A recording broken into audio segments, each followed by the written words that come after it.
de que comenzó la guerra. Y me parece una buena posibilidad de entender cuáles son los desafíos a nivel comunicativo que tiene en estos momentos el Estado de Israel. Rodrigo, te saludan Eddie y Johnny. ¿Qué tal? ¿Cómo te va? ¿Qué tal, Eddie, Johnny? ¿Cómo están? ¿Nos escuchas? Él nos está escuchando, Sí, nosotros yo no te lo estamos escucho. escuchando. ¿Ustedes me Necesito un escuchan? segundito más para solucionar esto. Ahí estás, Rodrigo. A ver, ¿Me escuchan? Ahí te escuchamos, Rodrigo. ¿Cómo estás?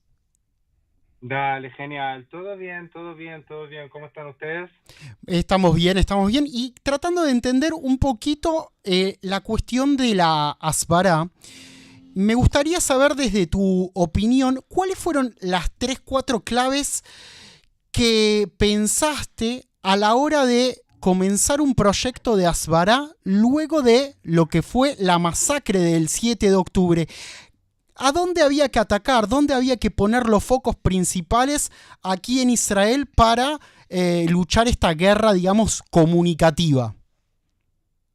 Bueno, lamentablemente estamos en una situación que ya 2 años estamos dentro de esta guerra y la guerra mediática yo creo que es mucho, mucho, mucho, mucho más fuerte y tiene una influencia mucho más grande, incluso lo que vemos también de la guerra que está pasando en estos momentos en Gaza y también cuando estuvimos en Irán y estuvimos en Líbano. Hoy nosotros podemos ver que la guerra mediática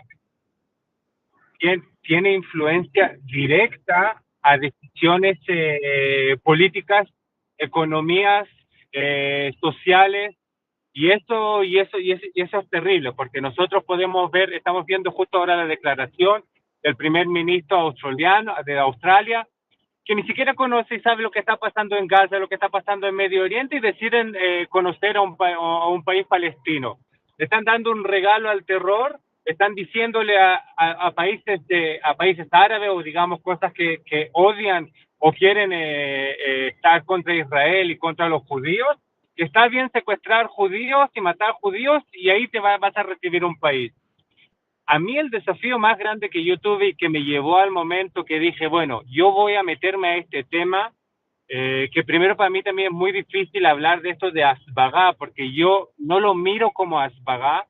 Yo creo que tenemos que más tocar dos temas, que uno es influencia y el otro es conexión emocional. Y el momento fue que cuando yo vi que el mundo estaba desconectado de la emoción o de los dolores o lo que nosotros vivimos acá en Israel, y ahí fue el momento que dije, bueno, yo me meto a esta guerra, y cuando me metí dentro de esta guerra y empecé a estudiar y estoy dentro de esto ya hace 2 años, veo también el tema de influencia y lo importante es que en los medios tienen que tener parte también en la influencia. Y en ese sentido, la batalla que realizás, digamos, a ver, esta lucha por explicar cuáles son los desafíos que tiene en Israel, ¿pensás que se logró convencer al mundo en parte cuál es el desafío y los peligros que tiene el Estado de Israel ante la amenaza de Hamas, por ejemplo? Eh, es una pregunta muy complicada, muy, muy, muy, muy, muy, muy complicada, porque yo creo que en algunos lugares logramos llegar a una situación que los oídos estén mucho más abiertos a escuchar lo que tenemos y tienen mucho más paciencia alrededor de todo lo que es el tema del Medio Oriente, Israel, Hamas. Uno de esos países es Argentina. Tenemos otros países que está pasando al revés y está haciendo todo de una manera súper más drástica y contra nosotros, que es un país como Colombia, que tenemos allá un presidente súper antisemita, con conexiones muy profundas con Hezbollah, que hoy está buscado como terrorista por Estados Unidos, y allá no logramos entrar y no logramos realmente tocar los oídos de las personas que tienen influencia. Pero si me preguntas alrededor del público y la gente que vive en Colombia, nosotros estamos viendo en todos los estudios y en todos los datos que nosotros tenemos que poco a poco gente que al principio pensaba que toda la información que ellos recibían de Hamas o de todas estas organizaciones está empezando a decir no es fake news y no la apoyan de una manera ciega y tan rápida. Y yo creo que eso es un logro muy grande que nosotros tenemos en el trabajo que estamos haciendo, pero al otro lado, que es la influencia con personas que toman decisiones, lo que se llama, digamos, políticos, personas de economía, yo creo que todavía no hemos llegado al lugar que nosotros tenemos que estar, y allá queda mucho, mucho, mucho, mucho más trabajo que tenemos que seguir haciendo. Y otro lugar y otro público que es importante es la generación joven. La generación joven, Gen Z, Gen X, Gen Alpha, allá todavía no hemos llegado con la influencia que tenemos que llegar, porque jóvenes no se meten dentro de información de una manera profunda, sino que ellos ven una foto y ya decidieron qué es lo que está pasando en este conflicto de 70 años. Vieron un niño que no come, que la foto es una mentira de un niño enfermo de hace 6 años que ni siquiera tiene que ver nada con Gaza. Ellos tomaron la decisión que Israel está haciendo un genocidio.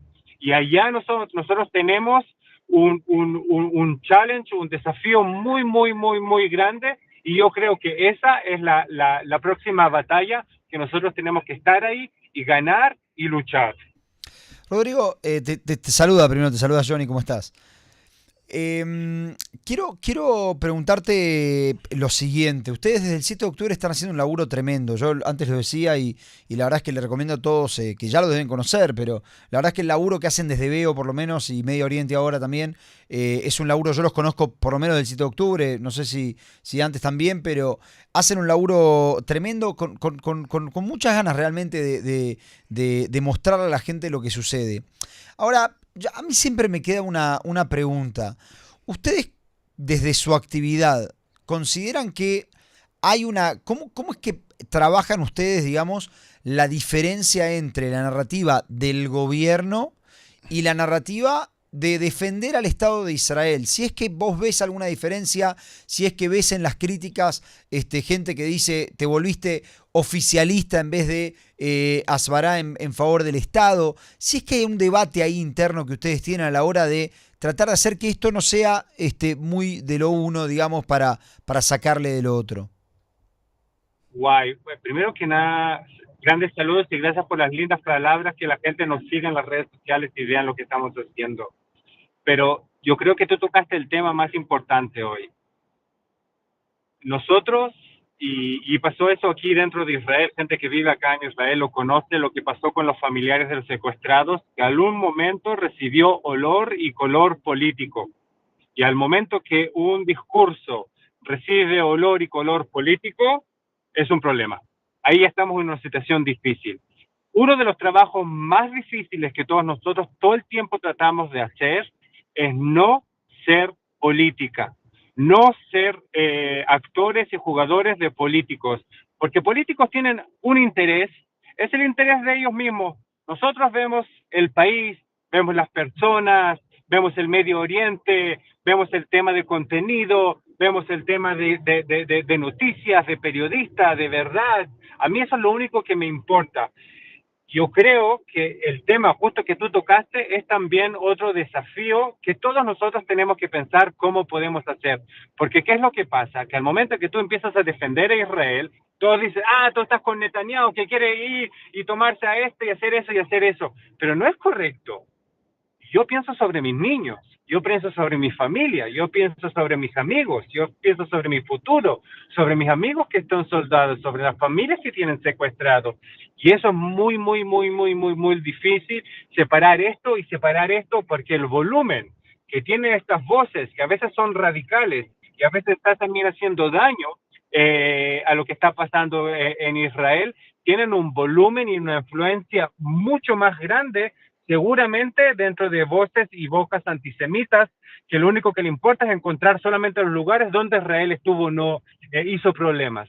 Y ese desafío yo creo que es enorme, lo más grande que hay, y una de las cosas que yo nunca pensé en mi vida, que en eso tenía que yo ir a trabajar. No de pensar cómo contar la verdad, no de pensar cómo llegar a una influencia enorme, sino que cómo no ser político.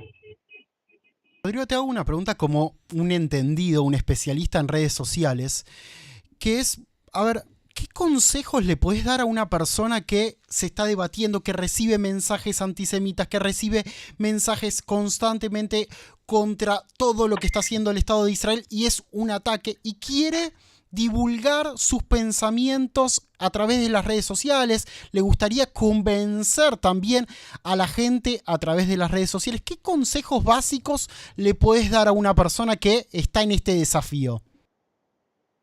Yo creo que lo primero que hay que hacer, hay dos cosas que yo siempre le digo a personas que se meten a este tema. El primero es recordarse que todos los estudios muestran que 60% de la narrativa contra Israel, que es antisemita, ¿ok? Que es antisemita pura, es empujada por máquinas que están financiadas por organizaciones terroristas. Y es muy importante todo el tiempo acordarse de eso. Ninguna cosa es personal, nadie te quiere matar, nadie te quiere quemar, nadie quiere llegar a tu casa. Son máquinas con narrativas radicales que están financiadas por organizaciones terroristas. Nunca olvidarse de eso. Perdonen por la bulla del auto. No pasa nada. La segunda cosa es, habla de tu corazón. Como yo digo, una de las cosas muy difíciles es separar entre los intereses políticos, separar en cosas que son chicas y no el futuro y no lo que las personas sienten, cómo viven acá en Israel. Y eso hay que separarlo. Por eso que cuando tú decides venir y defender la narrativa o defender la historia de Israel o defender la historia tuya como judío o como pro-israelí o como una persona que le importa la verdad, habla de tu corazón. Nunca te metas a pelear con datos, con números, con cosas que se pueden hasta mañana. Nunca se va a terminar. Ellos van a decir, murieron 15 niños, tú vas a decir 10. Ellos van a decir 16, tú vas a decir 12. Pero el dolor que tú sientes, la tristeza que tú sientes, cómo te duele ver secuestrado, cómo te duele ver soldados, cómo te duele ver este país tan lindo, 2 años dentro de una guerra, con eso nadie puede discutir contigo, porque tú eres el único que siente así. Tú eres el único que siente el dolor dentro de tu estómago. Y eso hay que cuidarlo. Y eso hay que decirlo en cualquier lugar. Todas las demás cosas se pueden ahora empezar a discutir 50,000 veces. 15, 10, comió o no comió, hay comida o no hay comida. Esas cosas, dejarlas fuera y meterse dentro de esto. Rodri, déjame que te haga la última. ¿Hay lugar para la crítica en la Sbará? Si yo tengo... No, si a tu criterio, yo creo que sos uno de los principales jugadores de la Sbará, por lo menos a mi criterio, y creo que hacen el trabajo muy bien, y por eso te pregunto si para vos desde tu análisis hay lugar también para que en el mundo de la Sbará haya crítica a Israel. Sí, yo creo que tenemos un camino enorme que pasar todos juntos en este tema. Primero que nada, yo creo que el mundo judío, no solamente hispanohablante, también los que hablan inglés, los franceses, los que hablan ruso, todos los idiomas en el mundo, tienen que levantarse en la mañana y acordarse que todos nosotros estamos juntos y somos un grupo. Y no pelear entre nosotros, y no buscar ego, y no cómo yo ganar, y cómo este hace mejor, y esto. Yo puedo decir que yo muy rápido en algún momento, y todos esos momentos, como cada persona que quiere lograr, que me puse a compartir con otras organizaciones. Y hoy estoy muy enojado de mí mismo, y también me duele mucho con mí mismo que mucha gente talentosa que tuve, que conocí en el camino, no logré con ellos llegar a un lugar de sacar frutas grandes juntos. Organizaciones que pensé que no estaban haciendo correcto el camino, pero hoy entiendo que no hay hoy este o este. Estamos todos juntos en el mismo y se necesita también este y también este.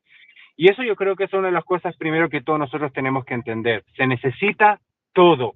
Todos tienen que trabajar. Incluso si se escucha que 2 personas están haciendo lo mismo. Y la tercera, y otra cosa que yo creo que es muy importante que todos nosotros tenemos que aprender es cómo ser ninja. Una de las cosas que que nosotros podemos ver que Hamas y todas estas organizaciones terroristas son muy buenas, ellos saben sacar cosas rápidas, auténticas, muy fuertes, sin pensar. Nosotros como judíos somos personas que nos gusta pensar y estrategia y cómo armamos y cómo hacer y con y vamos a lanzar aquí y vamos a lanzar allá. En estos 5 minutos que nosotros pensamos y hablamos, nuestro enemigo ya sacó 5 narrativas y una de ellas se puso viral. Entonces, por eso es algo que otra cosa que nosotros tenemos que aprender, luchar como guerreros que saben estar en el campo sin pensar, sin criticar, solamente actuar todos juntos y recordar todo el tiempo que hay lugar para todos y necesitamos a todos. Pero ¿qué tan fácil o qué tan difícil es luchar contra una fake news, una imagen? Las imágenes que vimos en las últimas semanas, algunas verdaderas, otras falsas. ¿Cómo combatimos eso? Porque los periódicos más importantes del mundo se hicieron eco de algunas imágenes, por ejemplo, del hambre en Gaza. Sí, pero aquí la guerra hay que entender que se separa a 2 etapas. Tienes el momento que se publicó, que ahí tú tienes que defender ese momento. ¿Ok? Explicar qué es lo que está pasando, dar información, números, cuántos camiones entraron a Gaza. Tienes que explicar el momento. Pero muy rápido también empieza la segunda batalla, que es mostrar que eso es mentira. Y después que mostraste que es mentira, empieza la tercera batalla, que es mostrar que el otro lado es mentiroso y está ocupando fake news. Uno de los problemas que también eso nosotros lo tenemos como judíos y seguramente también como israelíes. Nosotros aquí en Israel vivimos en un país que o que levantan sus startups y los vendes en $150 millones en una semana o que no lograste. El mundo de la batalla mediática que nosotros entendemos en estos 2 años vive y no vive por poco tiempo. Cada campaña, fíjense cuánto tiempo sostienen campañas en el aire. Genocidio es una campaña que está corriendo ya más de 2 años. Fake news alrededor de la hambruna que hay en Gaza es una campaña que está corriendo ya casi 2 meses. Es mucho tiempo. Y hay diferentes etapas de batalla en el mismo momento. Ahora, claro que nadie puede hacer nada en estos momentos. ¿Cómo luchar al momento que periodistas grandes o diarios grandes publican una foto que es mentira? Pero sí tenemos que entender y saber y ser suficiente paciente y tener suficiente paciencia y ser suficiente inteligente y suficiente fuertes y suficiente estar dentro del tema para mostrar después que fue una mentira, seguir apoyando que es una mentira, mostrarle al mundo que es una mentira y explicar lo que realmente está pasando en ese lugar. Rodrigo, te agradecemos la verdad porque es lindo tener esta charla. Te agradecemos por este espacio que nos diste para poder también repensar un poquito. Yo le agradezco a ustedes por la voz que ustedes les dan al mundo hispanohablante acá en Israel. Sigan haciendo este trabajo increíble y importante y que solamente logren. Igualmente, Rodrigo, te mando un abrazo enorme. Chao, chao. Abrazo enorme. Chao, chao. Chao, chao. Muchas gracias. Que es justamente el creador, ¿no? Me parece, de Veo. Exactamente, el director de Veo Israel, uno de los organismos más importantes en esta lucha contra el antisemitismo, la lucha por la Hasbara y mostrar qué es lo que pasa aquí en Israel, obviamente, desde su propia mirada, tal vez bastante distinta de la que repasamos en